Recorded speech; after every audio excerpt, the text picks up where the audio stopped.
सभी साथियों को नमस्कार।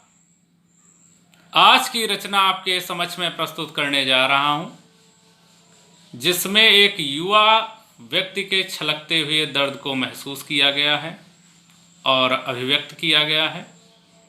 आजकल युवा शिक्षा और रोजगार की आशा में बड़े शहरों में जाते हैं और उन्हें प्रतिदिन दर्द का सामना करना पड़ता है।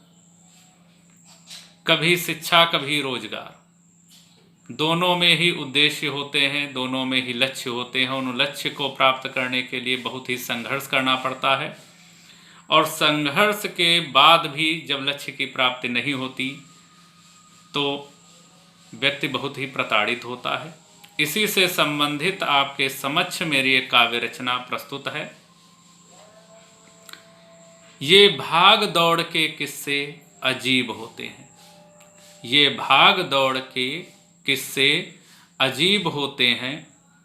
सबके अपने उद्देश्य और औचित्य होते हैं। कभी शिक्षा कभी जीवन की नव आशा में, कभी शिक्षा कभी जीवन की नव आशा में सिर्फ बेटियां ही नहीं बेटे भी घर छोड़ते। जीवन में सबके अजीब उधड़बुन होती है, जीवन में सबके अजीब उधड़बुन होती है। समस्याओं की फौज सामने जब खड़ी होती है, गुजरना पड़ता है जब विपरीत परिस्थितियों से, गुजरना पड़ता है जब विपरीत परिस्थितियों से। सिर्फ बेटियां ही नहीं बेटे भी प्रताड़ित होते हैं। जब सफलता और रोजगार की बात होती है, जब सफलता और रोजगार की बात होती है, असफलता पर जब कुंठा व्याप्त होती है, सारे प्रयास और प्रयत्न होते हैं जब निरर्थक, सारे प्रयास और प्रयत्न होते हैं जब निरर्थक।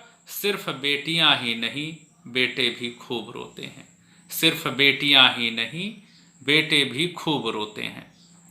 घर से दूर रहकर सब तकलीफ़ें सहते हैं, घर से दूर रहकर सब तकलीफ़ें सहते हैं। कभी खाते हैं कभी भूखे भी रहते हैं, कभी खाते हैं कभी भूखे भी रहते हैं। जी भरकर देखते हैं तस्वीर अपने माँ बाप की, जी भरकर देखते हैं तस्वीर अपने माँ बाप की।